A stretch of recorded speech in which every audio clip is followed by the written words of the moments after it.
Hi, everyone. Thank you for your time today, and thank you for your service to our FQHCs, PHPCs, and PH8 partners. Um, uh, really excited to have you guys here for this subject today. It's something that has impacted me on a very intimate and daily basis, and for many of you, I'm sure it has as well. I'm looking forward to sharing some information and getting the opportunity to hear from you all as well. The COVID-19 pandemic and its aftermath put significant strain on patient mental health at the same time as the greatest expansion in the need for behavioral health and addiction services in recent memory. Uh, this unprecedented demand for services has continued post-pandemic, and this is particularly true in many populations, special populations, including residents of public housing, and other special and vulnerable populations, as the impact of the virus continuing to flare, and as well as the economic and social aftermath that we've all experienced post-pandemic has a toll as well. I'm going to pass some introductory material off to Fide. Fide, if you don't mind briefly introducing yourself and taking the ball, please. Of course. Thank you so much, Kevin. So my name is Fide Pineda, and I am the Training and Technical Assistance Manager here at NCHPH. And today I am going to help facilitate the webinar along with Dr. Kevin Lombardi. And these are just a few housekeeping items that I wanted to go over before we continue. All participants are muted upon entry. Also, if you have anything that you would like to discuss or share with us, like any promising practices that your health center may be doing regarding today's topic, you can also provide that in the chat or raise your hand if you would like your line to be unmuted. This meeting is also being recorded, and the slides and recording link will be sent to you all via email after today's session.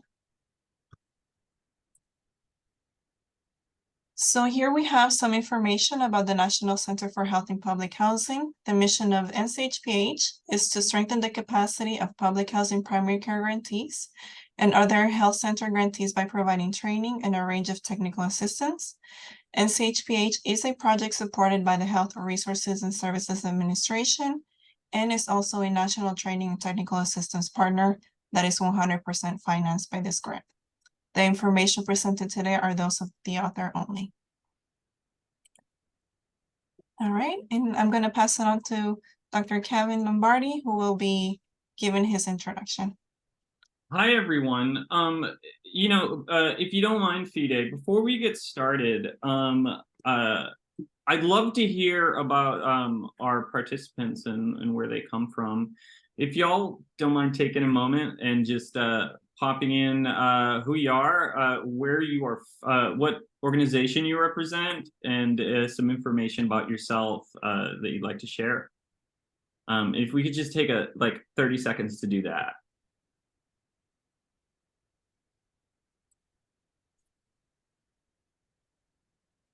So appreciate y'all for doing that. So my name's Dr. Kevin Lombardi. My background is as a medical doctor and epidemiologist. My training is internal medicine, and during the COVID-19 pandemic, I was in both the inpatient and outpatient settings. And in primary care, I treated quite a bit of depression and anxiety connected to the pandemic, both during and during the aftermath. Both the service delivery concerns, dealing with the volume, the pivot towards telehealth, and the infrastructure details that come with that. I'm intimately aware of the challenges and opportunities that has posed, and today's lecture will be built around those experiences. As an epidemiologist, I focus on residents of public housing and other special and vulnerable populations, those that are historically underserved in the United States. And from that lens, we'll be looking at this issue through the social determinants of health, which gives a great epidemiological perspective of behavioral health and addiction in the post-pandemic world. I don't like saying the term COVID and pandemic. I just don't like the words. I just don't like reading them. There's just a lot of baggage that's associated with the terminology, particularly for those of us who've worked in healthcare for the last 5 years. When I'm talking about these things, though, the pandemic, we're not just talking about the pandemic itself as we know it, but the social and economic turmoil that has impacted the patients, in particular, social and vulnerable populations. So that would be our perspective as well. And so that's me. And I just want to read some of our things here. Great. Thank you guys so much for joining us today. Wow, okay, so we have a great diverse group. If y'all don't mind continuing to pop your stuff in there, we'll go to the next slide, Fide, please.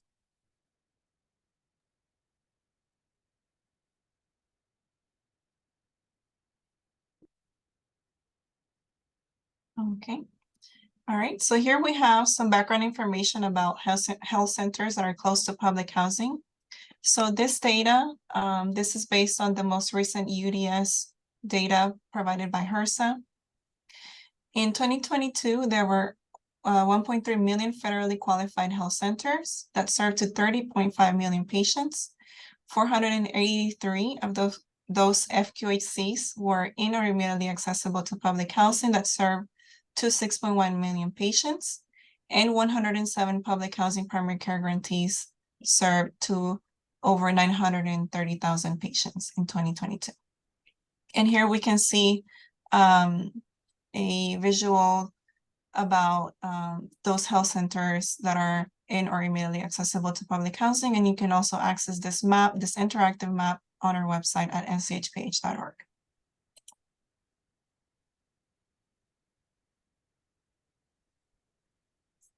All right, and this data describes the demographics. This data is also provided by by HUD. This data describes the demographics of residents of public housing. As is displayed, the 1.5 million residents demonstrate characteristics that differentiate them from the general population.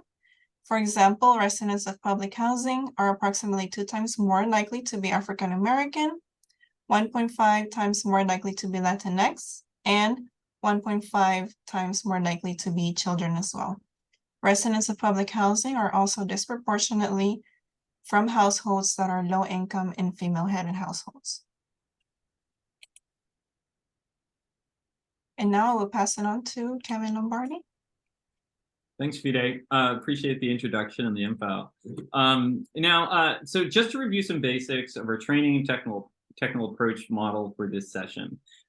This is a challenging subject. The impact of the pandemic on behavioral health and addiction service delivery systems throughout the country has been substantial, even generational in its impact.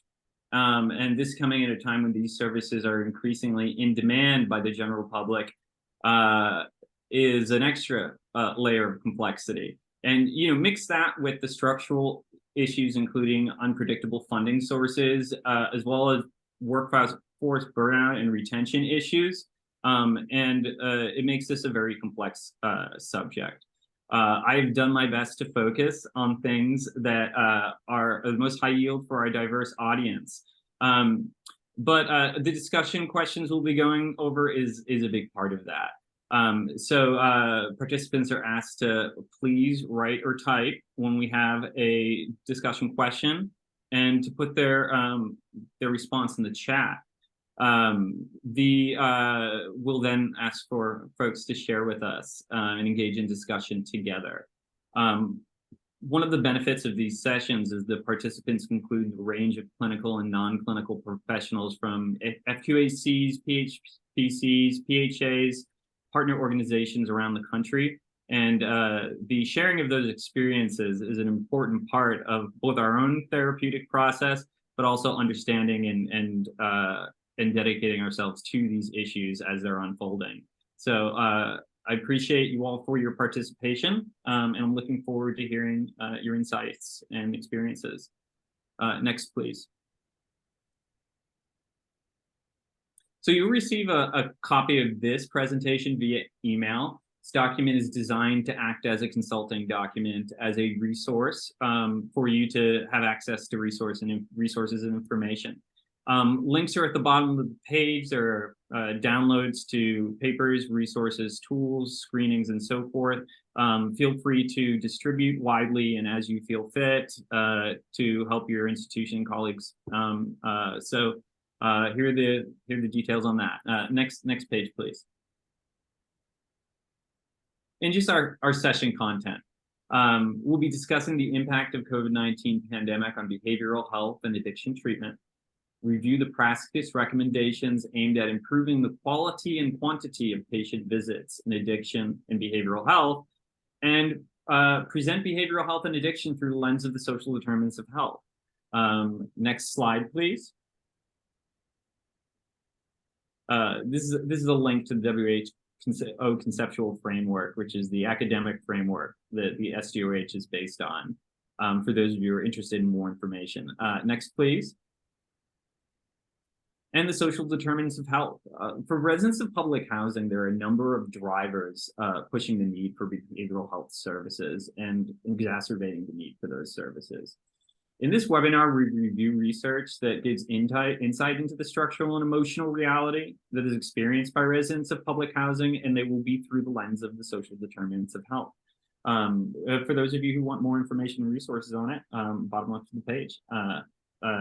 Next, please. Okay, so let's get into the meat of the session now. I'm going to start by going over the impacts of the COVID-19 pandemic on both the patient and the health system, because they're two different interchanging entities that are really critical to our perspective here. Here we have the chronic impacts of COVID-19 infection on mental health. So long COVID, and these are the chronic, not the acute effects. Long COVID is a difficult condition to diagnose and treat. The main psychiatric symptoms that are reviewed here, brain fog, cognitive dysfunction, memory issues, lack of mental clarity, anxiety, either new onset or exacerbation of existing anxiety symptoms. It's often insidious and difficult to diagnose. And depression as well. These symptoms are very broad, and there are a number of conditions that can be either pre-existing and ongoing, or potential new diagnoses that make narrowing things down to COVID-19 very difficult. But there are a number of studies that look at well-diagnosed and well-documented long COVID that tell us a little bit about what the patient experience is. And that's important to keep in mind when we're seeing how this impacts the epidemiological reality of behavioral health and addiction treatment. This condition affects a lot of people. 1 in 13 adults in the US have reported long COVID symptoms and have reported at least one symptom. These symptoms are often in context of worsening non-psychiatric chronic diseases. For example, someone with type 2 diabetes and worsening A1C can experience symptoms of brain fog that are sometimes very difficult to tell from COVID-19. Patients with severe cardiovascular disease can experience new onset of depression and anxiety, which can be happening at the same time as a suspected long COVID window. So it makes it very difficult to diagnose, but here's some insights into that reality for the patient. 32% of people who have experienced a long COVID symptom have reported brain fog. 23% of those who have experienced these symptoms have experienced anxiety, and 12% have experienced depression. If you consider this is 1 in 13 adults, the magnitude of that is substantial. It's significant. It's the magnitude change itself is the size of small countries. And when you consider the existing restraints on service delivery for behavioral health and addiction services in general, well, it certainly explains some of the strain that all of us have been experiencing since the pandemic. Next, please.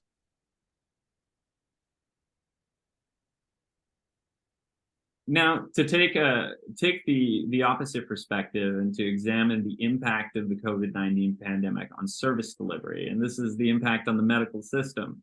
The pandemic has exacerbated a lot of pre-existing strains on service delivery to special populations, in particular addiction and behavioral health treatment. The share of adults reporting the onset of symptoms of GAD or MDD rose to 39% during the pandemic and has increased since then. Less attention to chronic medical issues has led to continued exacerbation of mental health and addiction concerns throughout the medical system, making behavioral health burden even worse. And service restraints in other areas of health center management puts added strain on behavioral health. These dynamics and many more point to a system that a lot is demanded from, and those demands appear to be increasing. Next slide, please. And just some more data on the increase of behavioral health and counseling services. If you look at the use of mental health and counseling services from 2015, and you compare it to 2021, some of the magnitude of the change is a little more clear. We've gone up from 34.2 million patients receiving care in a year to 41.7 million.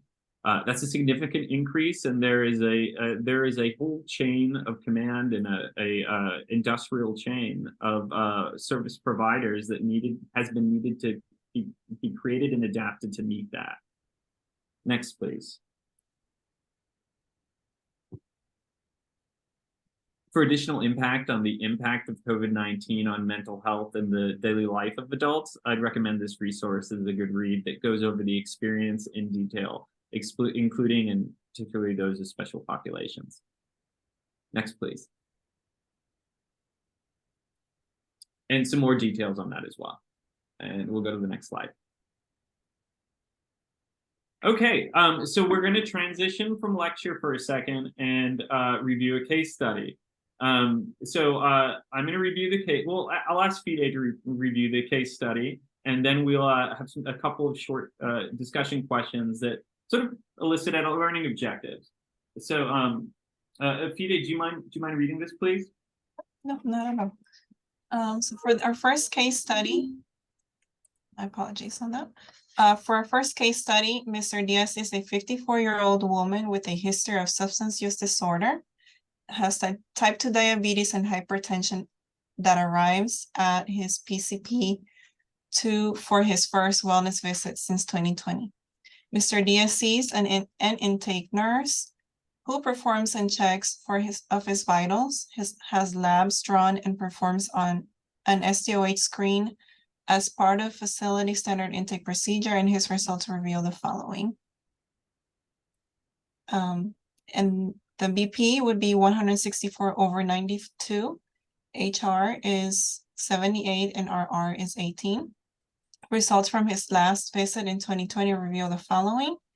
The blood pressure is 128/78, heart rate is 68, and RR is 16. The intake nurse notes that Mr. Diaz appears nervous and diaphoretic. She also notes that during the blood drawing, Mr. Diaz could not hold their hands still for more than a few moments without shaking.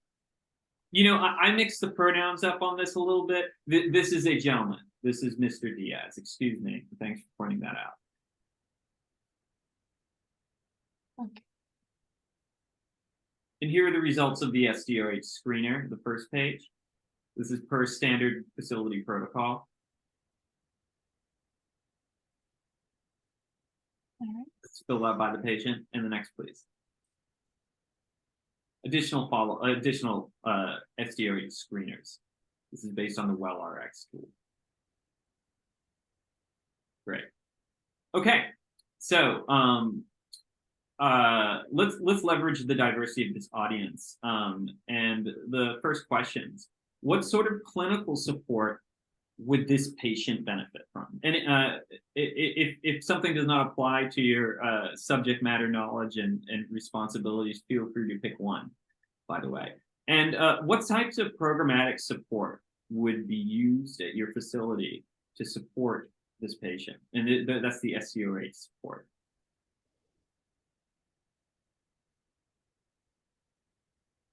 So Fide, let's go ahead and just, if we can cycle through the case study and that for the next 2 minutes.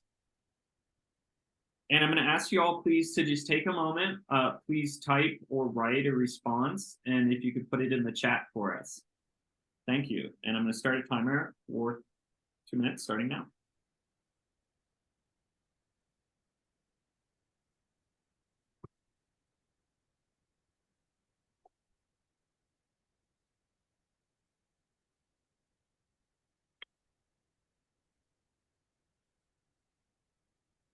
And I'd like to remind everybody that if you would like to also participate verbally, please raise your hand and I will unmute your line as well.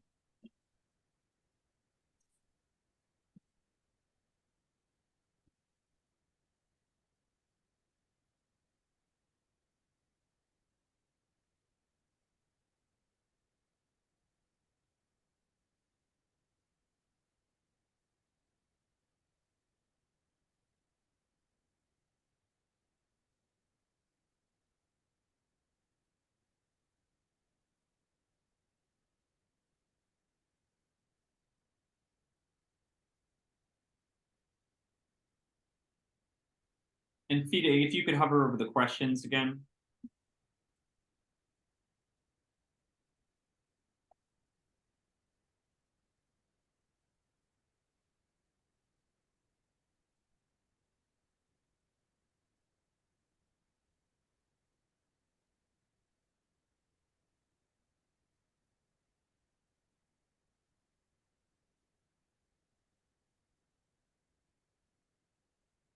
It's another 30 seconds.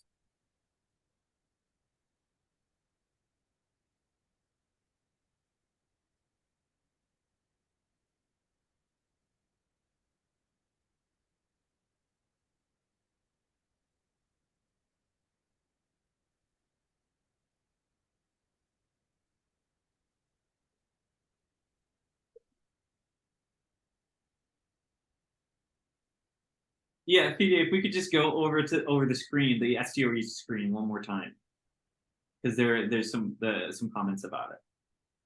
I know this is dense, folks. Thank you for your attention. This one?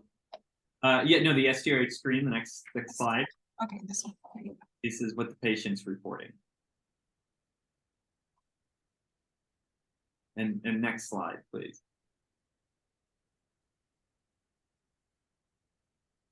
Okay, and that's us. Let's go to the front, and I'm going to just review the case and give the physician perspective and invite you to share your own interdisciplinary perspectives as well. The first page, please, Fide. Yep. Thank you. Okay, so we have Mr. Diaz. Mr. Diaz, excuse me with the pronouns. 54-year-old woman, man, excuse me, with a history of substance abuse disorder, the type 2 diabetes and hypertension. So these are two very serious chronic issues and an addiction issue at the same time. So one of these issues are hard to manage in a chronic setting. 3 of them very difficult. So, when I see that, I bank that and I keep that in mind. First wellness bill since 2020, so we do have records on him, and that's great. So we have a standardized procedure. This is the standard primary care where the SDOH screen would be done along with intake. That's a process that's used commonly at health centers. And I have vitals. And what I see is I see a patient that is tachycardic, that is hypertensive, and breathing normally, but a little elevated. And last time they were here, they seemed they seemed fine. Hypertension was well controlled, and they weren't experiencing it in the office and didn't have any complaints. On top of that, the nurse gives the report that this patient is shaking, diaphoretic. That just points to someone experiencing anxiety or general discomfort. And those are triggers that perhaps there is a a behavioral health concern or an issue with the addiction or substance abuse that has recently arisen. So these are all the things that like beep, beep, pop up when you read a case like this. And I picked this because it's complicated, because this is a patient that has a lot of needs. Next slide, please. The WellRx is a validated tool. I would recommend for everyone, and I give this recommended because it's the recommendation by a variety of primary care organizations, is to adapt screeners to your own local needs and ask questions that are relevant to your patient needs. Transportation for rural areas, questions that you need to ask a lot of. Sometimes in certain places, but not other places. Feel free to add these to your screeners. So we're looking at the pre-visit information here. So we don't have the physical exam. I omitted that because for a patient like this, it'd be very complex. But this is a patient that's very likely experiencing some level of undernourishment. Whether it's clinically malnourished, we don't have that info. But it's something to most certainly be concerned of. And, that's a question, if that question's popping up in your mind right now, you're thinking about the case well, because these patients very often have that issue, very often. But let's look at the questionnaire, because that's kind of what we have here. And thank you for that, Amanda. So in the last 2 months, there's the smoking gun there. So there have been episodes of hunger that we want to ask about. Homeless or worried that you would be in the future. Housing insecurity, there's another one.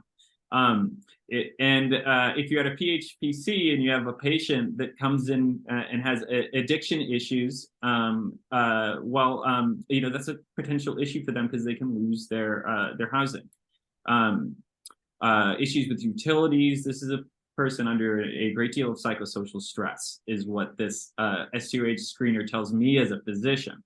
For those of you in social services, it tells you something completely different. What I garner is it tells you a lot about the services and the support that programmatically this patient's going to need. Next, please. And safety. This is where this is a patient that would do very well with one of the comments we had that I'm going to refer to. So let's go to the question again. I'm going to look at these responses.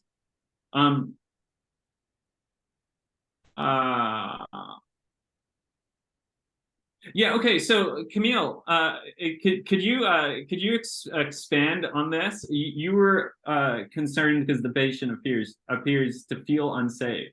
Could you tell us about your thoughts?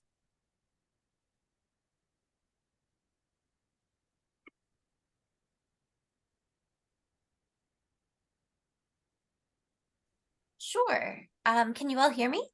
Yeah. Great. Well, I did, we were kind of flipping through the information quickly, and then I did notice that they're also either experiencing homelessness or housing insecure afterwards. So the fact that on the last page they said they were feeling insecure or feeling unsafe really was a flag for me. Though they didn't note that there wasn't domestic violence in the home. So one of my priorities certainly would be finding housing for this person and making sure that they are securely housed and that they have access to the proper nutrition necessary. Mm-hmm. Yeah, and so thanks for that, Camille. I mean, I'm right with you on this. These are, if I'm thinking of it from my own perspective, this is someone who I really want to sit down with social services. And the model that this is a part of, this person would sit down with the CHW and really get to work on those. But what I'm thinking is like this constellation presents a lot of things that need programmatic support, and the possibility of domestic violence is a big one here. And not just the questionnaire, it's the population this person may be a part of. If she's a person experiencing homelessness, they're much more likely to deal with this. And there may be existing issues that are either exacerbating or working in concert with these housing and food insecurity issues to make things really difficult for this patient. So, and when we have a patient with addiction, a history of addiction, that's a sensitive time to be experiencing so much. So I appreciate that insight. Thank you so much. Fide, do you want to take over and kind of pick things that that may be good for our conversation here? Thank you so much, Camille. Or if we have any hands, I'll pass you the football. Sure. So we do have another comment response saying he should be referred to internal medicine to check on his blood pressure, and possibly he will need urgent replacement to be removed from his home. Mm-hmm. And it appears to be some domestic violence. And we also have another response. Could you ask our participant to share when you read them, please? Yeah, of course. Would you like to elaborate a little bit more on that, Delina? Sorry if I mispronounced your name.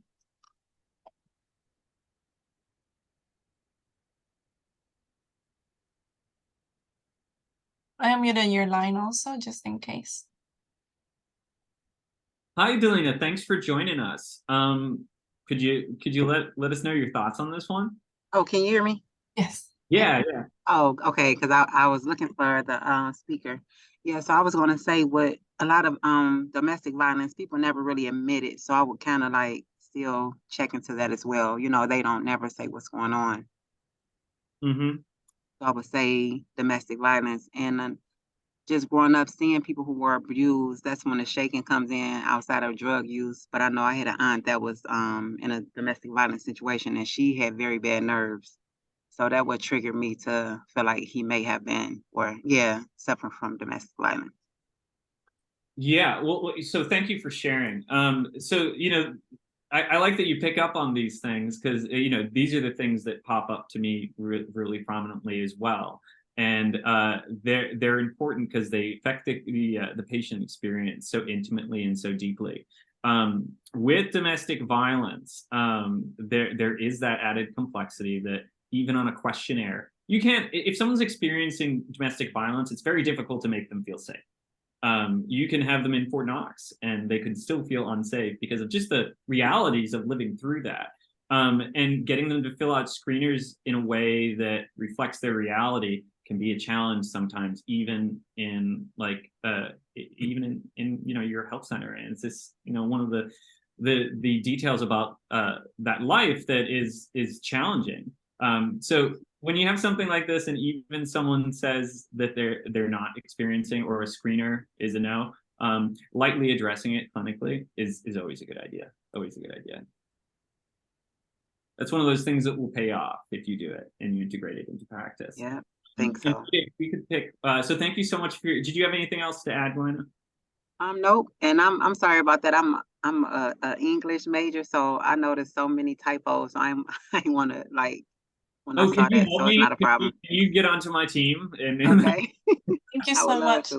No, we understand, and thank you so much for catching that, but no worries. In the final slide that we're gonna send to everybody, everything is gonna be corrected in that slide. Oh no, it's no problem. Thank you. Thank you. We'll use Jamoke for that one. Fide. They can't leave me alone to do things here. It's a home office, so it's their fault for allowing that. So thank you for that insight. Fide, if you could pick one more for us, please. All right. Hi, Amanda. Your line has been. I see a hand. Oh yeah, let's do Hi. So I actually didn't go to domestic violence. And the reason I didn't is because what stood out to me was the fact that they could be experiencing homelessness or instability, and that by itself is very unsafe. So when you ask somebody if they're experiencing homelessness and they say yes, and then you go and say, well, do you feel safe in your home? Usually that's the place they're staying, right? So that could be a tent, that could be a street, that could be, and that by nature, of course, you're going to feel unsafe in that environment. So that's kind of where I went with that, because by nature, homelessness itself is very, very unsafe. And so right after that, when they say, do you feel safe at home? The person's going to immediately go to home, meaning where they're staying. So that could be a tent. And that again, I went there instead of necessarily the domestic violence, but I see that. Thank you for that. Yeah. So I have some thoughts if you don't mind. I love your response. So yeah, so this is so you're identifying the major red flag here. This is the loudest thing to me when I read it as well. Um, and these screens and these clinic appointments are often a cacophony of different bells and whistles going off that are kind of alerting your attention to things that need to be addressed. And it can be overwhelming. In a clinical sense, when you're sitting there and you're taking all of this in, it's a really challenging task, and it's a lot of information in any context. But when it's difficult information and the person is struggling to communicate it because of just the emotional reality, it's hard. I really appreciate that perspective. Could you tell me your health center and your role? Because you had some really detailed thought processes about the patient experience here. Yeah, so actually I am a consultant. So I don't do clinic or anything else. I work with our Seattle King County healthcare network for the homeless. And I also have lived experience of experiencing homelessness and domestic violence and things. So I'm here to just learn and bring that back to our clinicians or providers and just talk about what's going on here in the implicit bias sense. Because that's one thing we're really trying to do is knock out stigma and stereotypes. So I thought this would be a really good one. Okay, so thank you for sharing that. Probably Is don't belong here, but Oh, stop. Oh, here I am. stop. Oh, stop, please. Okay. No. You absolutely belong here. And I would really like to prove that to you by asking you a question here. Considering what you just told me, what kind of program support do you think someone in this position would benefit from? And you mentioned lived experience and professional experience. So draw on that in whatever way you'd like. What do you think? Okay. So drawing from my own experience, I would say that number one, this person probably needs something to eat. It's very, very hard to keep anxiety or any of those things that it's a trauma response, right? You're coming from trauma to go see a provider, and there could be medical trauma as well. Mm-hmm. So first things first, and this is something that I tell our providers, if you've got a little thing of orange juice and if, something soft, because a lot of times people's teeth, keep in mind they can't have because a lot of times we'll hand them like a granola bar that they absolutely cannot eat.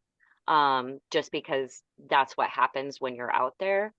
I would say, so that would be like first and foremost to me is getting the person stabilized, Mm. so that they can communicate well and build that trust and feel safe so that I can get them to the other step, which would be starting with, figuring out the housing, what is the person feeling unsafe from?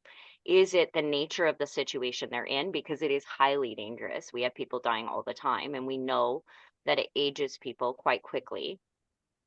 Mm-hmm. Um, Depending on age, a mini cog to make sure that they're able to, cognitively assess their situation and go forth. And if not, then we can provide some supports for that. That's where I would start. Yeah, I appreciate you getting so deep into this with us, because these thought experiences, these conversations are an important part of Can I, understanding this experience. can I impart a personal story real quick? Absolutely, thank you so much. Yes. So I was living in a tent. I'm gross. I'm disgusting. I haven't been able to shower in months, and I have to go get an EEG, figuring out whether I'm having panic attacks or seizures, because we were thinking absence seizures, whatever. So going to get that check, and I'm laying on this bed, and here is this medical provider, and I know I'm just gross, and this isn't the way that I would like to present myself. So my anxiety is just kicking off, right? Just like I am beside myself. I'm shaking. It's hard to speak. I feel like I'm having an episode, and they're watching my brain patterns on the screen, and the test wraps up, and they're like, I can see on the screen that you are just going through it, so can you tell me kind of what is going on? And I just start crying. I'm like, I'm dirty, I'm gross, I have all this going on, and I can barely think. And they got me a little thing of orange juice and they said, don't tell anybody, which I am now telling a room. So I guess I didn't fly. But they took me back to the showers and they opened the door and they said, please, keep everything clean. This is, what you got to do, but take a quick shower. Maybe that'll make you feel better. And that kindness has stayed with me for so long. Just that understanding and that care of the one thing that could really help, that made me feel like a human being again. Mm. So, and I know that we can't do that for everybody, and I know that that's not appropriate, but for me, it changed things a bit. Thank you for sharing that. And I think your story really, from the perspective of my own perspective of a provider, that tells me that these acts of kindness that we show patients do have a big impact. And these acts of kindness we show people going through difficult SDOH experiences are very important. And also a reminder, thank you for sharing, because it's good to hear this from colleagues that have experienced this, because these housing issues are experienced by so many people, and we forget that the stories are around us. They're in the webinars with us. So thank you so much for sharing. Fide, if we could switch to the next one, please. Thank you, everyone. Thank you. Thank you so much again also. All right. So we have this next question. Do we have enough time? Let's you know what, Fide, let's go to content, because we're running short here. Whenever I get the mic, you know me. So anyway, so this is some of my research. So we're going to quickly go over some epidemiological insights that are really speak to the experience of residents of public housing in a way that actually connects to what was just shared with us by Amanda. So let's look at this. So just a little, this is more of a how to use the chart for when you get it, when you're using the document. But this is just explaining the statistical tests we did. Next slide, please. And so what I did in this study is I compared patients who live in private housing to people who are HUD assisted, who receive like Section H, housing choice voucher, and public housing. I made 3 different groups and compared them. So this was using something called the 2022 Health Center Patient Survey, which was a very extensive survey that I was able to recode to do this. Next slide, please. So I wanted to bring this up and put this up because when we're talking about addiction and stigma, oftentimes individuals in public housing and HUD-assisted adults are the stigma of drug use and disproportionate use is imposed on them by providers very frequently. And the interesting thing is when we look at the data, we find that there really aren't that many differences. When I examined opioid, hallucinogen, sedative, inhalant, cocaine, and marijuana use, there was no difference in use between the different groups, public housing, non-public housing, or otherwise.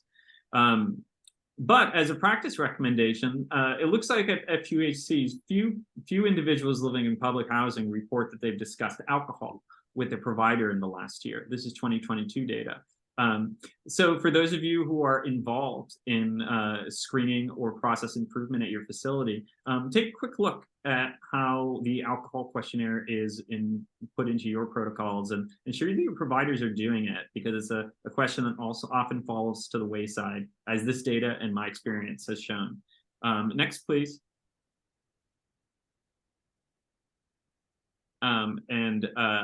Okay, so here, so we're going to look at some details on the emotional well-being and housing status of FQHC patients. This is really interesting data because it's the only thing that we have that is actually the reported experience of FQHC patients. And it's the only thing that allows us to look at housing in a detailed way. So this is just like the best available data that we have. And we're excited to get it this summer when it was released. Next, please. Okay, so this is basically a part of, it was essentially a questionnaire that was given by interview, and the responses were coded and put in a database. It uses a statistical model to represent all 30 million people who use FQHCs. And the questionnaire about depression gave some insight into what people are really feeling. So here's our first question that I thought was very interesting, which was if anyone had feelings that everything is an effort, which is and if we can go to the next slide, please. Okay, so here's the question that they asked. This is during the past 30 days, how often did you feel that everything was an effort? For all FQHCs, if we examine patient responses and recode them, we get some insight. So all FQHC patients, 29.8% of them reported these feelings. For HUD assisted, it was 43.1. That's a significant increase. Next slide, please. So on that, let's talk about marketing and behavioral health services. We asked our question. This was something that people were asking about and were looking for resources for. And marketing and behavioral health services are a very important aspect to increasing utilization of existing services and expanding services as well. The model that we use to promote this is emphasize convenience, reduce stigma, and increase access to care. So when you're talking about promotion of marketing of services and behavioral health, be it inpatient clinic visits, telehealth, we're gonna all kind of put those in a box for this. What important questions to ask yourself when reviewing this is what kind of communications channels reach people in your community? Is there a local radio station? Is there a local church that like large numbers of people go to? Are there multiple local churches? Are there, what are the communication channels that you've used for other successful programs in the past? These are all questions to ask yourself. What kind of partnerships can be leveraged to reach patients? Are there existing partnerships with other care networks that may allow you to refer to more folks to services? Are there existing relationships that can be leveraged to increase marketing width and breadth? So multi-channel marketing and what channels you use need to be based on real results of how you've done in the past with your marketing in program promotions. For those of you who are looking to advertise new services or expand new services, take a good look at the communication you used in the past, what's worked and what hasn't, and take a look at some of these resource links. If you look at the bottom left, there's a resource link to a step-by-step guide of how to evaluate an existing marketing program for behavioral health and addiction services and how to improve on that as well. So a resource on the bottom left, and we'll switch to the next subject. Next year, and back to our survey. And let's go to the next slide, please. This is another one of our depression questions, and it's during the past 30 days, how often did you feel that everything was an effort all or most of the time? This was asked of the patients. So this is a big one. Feeling things are effort all or most of the time is a major aspect of depression, and it's a major part of how depression impacts people's lives. So for all FQHC patients, 9.4% of people reported this. For me, that's already significant on top of the general population, and it points to the increased needs that FQHC patients have. But when we look at just those that are HUD assisted, it's nearly twice as much. It's 17.2% of people feel that everything was an effort all or most of the time. Next slide, please. Mental health treatment. So, excuse me, center myself. So it wouldn't be an NCHPH webinar if we didn't talk about partnerships. We're working on a map right now of community behavioral health clinic networks that will be available in the next month that you'll be able to utilize to do this. But for many of you, particularly those in larger or medium-sized metropolitan areas, certified community behavioral health clinics are a great opportunity for partnership. BHCs serve anyone who requests care for mental health or substance use, regardless of their ability to pay, place of residence, or age. They're an excellent partner for a referral network. They're an excellent partner for coordination of care as well. Many FQHCs have created longstanding partnerships with the organizations that are in their area, and their patients have benefited significantly from those. So I would strongly recommend, for those of you who are in program development or are decision makers in program development, if you don't already have a referral network or existing partnership with the certified community behavioral health clinic in your area, consider contacting them and consider looking at where they might fit in to your service delivery model. Anyway, next slide, please. So something that I wanted to spend a good amount of time on in this document is the use of telehealth services, both the burden of telehealth services on our staff, and the new reality of how prevalent these are in behavioral health care and what patients and consumers really want. So just to look at this is just kind of put it in perspective. This is the U.S. mental health apps market. Apps are a major place where people get their counseling services in the United States, and this is just the size and growth of that market projection to 2030. Just to emphasize the growth in these services. Next slide, please. Improving telehealth service and behavioral health and addiction treatment is one of the subjects that comes up frequently in my discussions with FQHC partners. We have a situation where FQHCs now have greatly increased capacity for provision of telehealth services. Restrictions on telehealth loosened during the pandemic, leading to an unprecedented expansion in capacity. But expanding telehealth services and providing telehealth services in difficult areas like addiction and behavioral health has a whole cacophony of logistical issues that are complex and require significant time to plan and manage.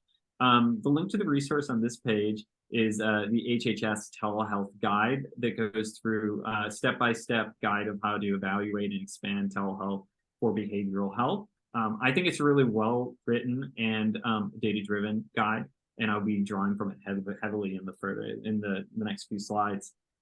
Bottom left there, yes. Next slide. Okay, and here's one of the models that I have consulted on use. I have used myself, and I recommend all of you to consider if you're looking at improving telehealth service and behavioral health. So the creation of telehealth so the creation of a telehealth expansion plan is really important when you're doing this. So this is not a simple thing to do. Expanding telehealth involves a variety of different logistical and interdisciplinary needs that requires careful planning. So I just wanted to briefly go through some of the main steps in creating a telehealth expansion plan. And for those of you who are going through this or would like to, please feel free to contact me if you'd like some free support and consultation on that. So first step really is creating the telehealth roadmap, reviewing your existing service delivery and new services that you'd like to integrate. Funding to cover both long and short-term costs for insurance reimbursement delays, ensuring an understanding of the reimbursement rules and timelines for services, and that can be different for specific services in different areas, is really important. That'll allow you to make sure you have enough funding to cover until when the reimbursement money starts coming in. And if you don't have an existing way to deal with that and manage that difference, those structures will need to be put in place. Assessing the patient needs. For most health centers that I talk to, when they want to expand into a certain service in addiction or behavioral health, it's often the anecdotal experience of the provider that is pushing that. The primary care physician, the psychiatrist, behavioral health professional will report or bring up in committee meetings, bring up to colleagues that they are seeing a lot of XYZ. They are seeing a lot of XYZ. And when that's how information is shared. And interventions are often designed in that way too. That a administrator will come to focus of an idea because it's based on the clinical realities of what the providers are mentioning. It's very important that that's also done with community assessments, though. Making sure that you have channels to communicate with community organizations, that you have channels to communicate with patient groups, individual patients, having them on community boards or on leadership boards is an appropriate way to do that. But that information will make sure that you're addressing the community needs as identified by the community. Utilizing screen and survey results that you've completed in the past is also an important part of this process. And making sure your expansion plan is data-driven and really addresses the needs as experienced by the patients. Increasing and expanding new services, many FQHCs who I speak to about this often expand services in multiple services concurrently. That can lead to like increasingly complex logistical and administrative draws on their staff. Staying grounded and introducing new services in a stepwise fashion and making sure to evaluate those individually is a good way to make sure that that transition happens quickly and smoothly and doesn't put too much burden on the administration or staff. And designing your approach. When expanding services, I recommend you write a full report on it and address these individual areas in your planned expansion and current service delivery. That can be really helpful in finding external and internal funding and communicating well with stakeholders.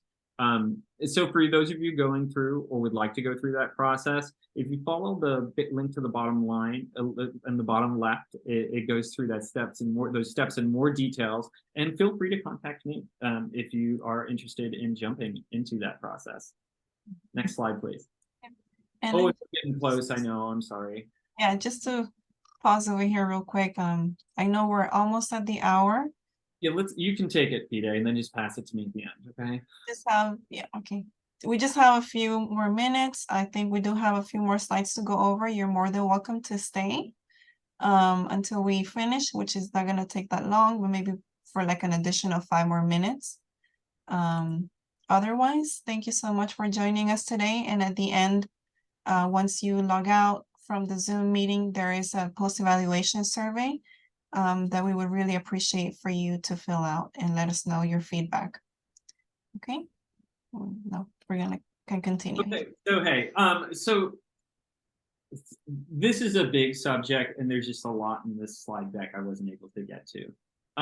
So there's a ton of resources here. All the links are on the bottom left. A lot of great papers that will give an understanding of this issue that I think you'll find enjoyable and very helpful. But we are at time, but I kind of moved this into coffee time afterwards. So here I am. So if anyone wants to sit and chat, I'm going to hang out for a little while.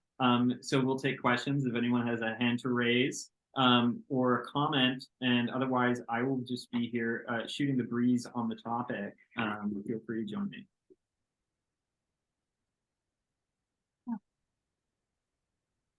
Like for me to go back, Kevin, to this slide? Yeah, so this one's good. It's use of telehealth for behavioral health post-pandemic.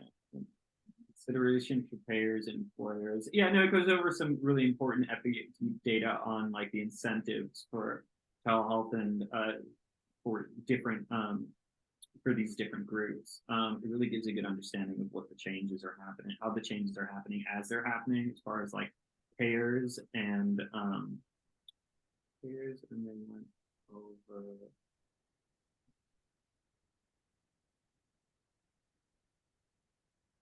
Yeah. Anyway, there's some other new ones too. And here's some additional survey data.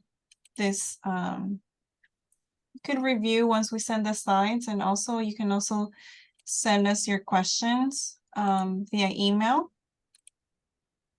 Oh, go back to that one. Yeah. So this one was interesting. This is from UDS data. It's on the use of home telehealth services. I'm just going to keep talking. Folks, if you want to jump in, chime or raise your hand. But feel free to. I'm just going to just keep yapping about my research here.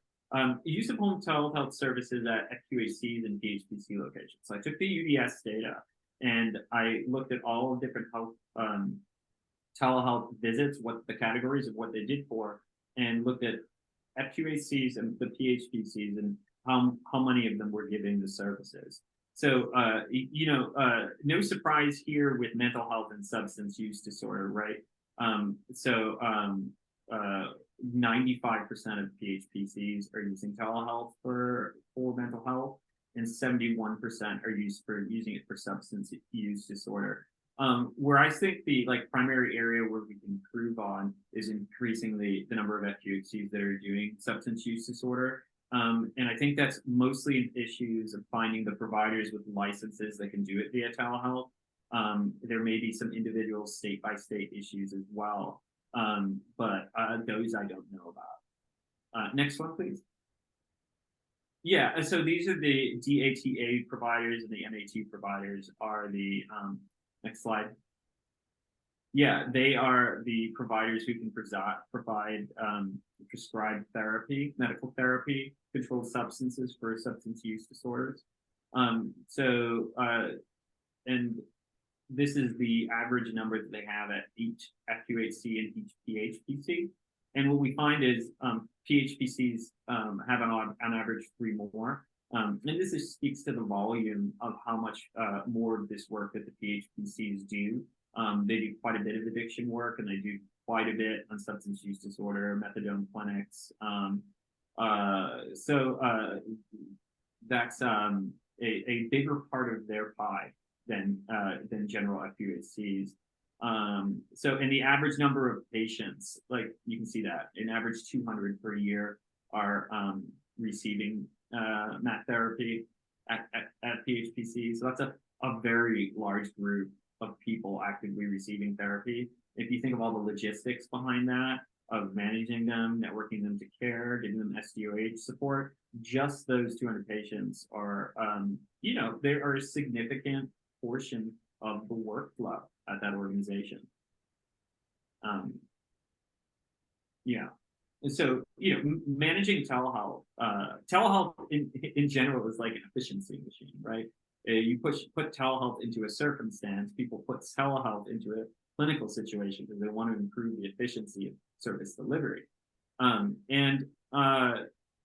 the SPHC perspective, there's all this money available for years, and they were able to invest quite a bit on this into this infrastructure, and they have providers that can use it. When I was first using telehealth in 2014, no one knew how to use it. It was this big clunky thing in the corner, and no one wanted to use it. And it was very difficult to bill. You couldn't bill for a lot of things, and no one wanted to do it. I remember when I was in 2017, there was a company that was starting a telehealth product line. And they got in contact with me because they wanted to do some trials and use their product in my clinics in Haiti. And I talked to them, and they didn't know how to fund it. They didn't know how to fund it because a lot of those things were not covered yet under federal health insurance and state health insurance. So there was no, you could buy it, but the only thing it was a toy, or could help you in severe situations. But the fact that we can bill for these things now, it created an infrastructure that now has a cash flow tied to it. We got the infrastructure and the cash flow tied to it at the same time. So it's an efficiency machine. It's one that a lot of FQHCs have. And if you consider just the epidemiological perspective of addiction and mental health treatment in this country today, it's increasing significantly. So we have the infrastructure to deal with this. This is something that like we could flexibly adapt to. And it's because telehealth allows us to get so much more surface area out of our providers. Providers are able to see more patients, and they're able to see a more diverse group of patients, because a lot of people don't like coming in at all for these things at all. The whole issue represents low-hanging fruit for the medical system. That's just such a great opportunity for us to address through expanding telehealth. It's such a great opportunity. And if you consider, particularly for our population, public housing, a lot of individuals don't have the privacy that they would feel that they need to use it and do a telehealth appointment, particularly in anything, let alone behavioral health and addiction. The health centers that I've spoken to who have brought this issue up have mentioned programs that they are using to address that specifically with public housing, and providing rooms with computer desktop access and technology access, and just rooms for people to do their telehealth appointments, has been connected to a couple of centers that I've spoken to in the last 6 months, experiencing a lot more patient flow. So things like that are important, and they require a pretty intimate understanding of the lived realities of the patient population. And that's not always an easy thing to get. That's not always a thing you can say.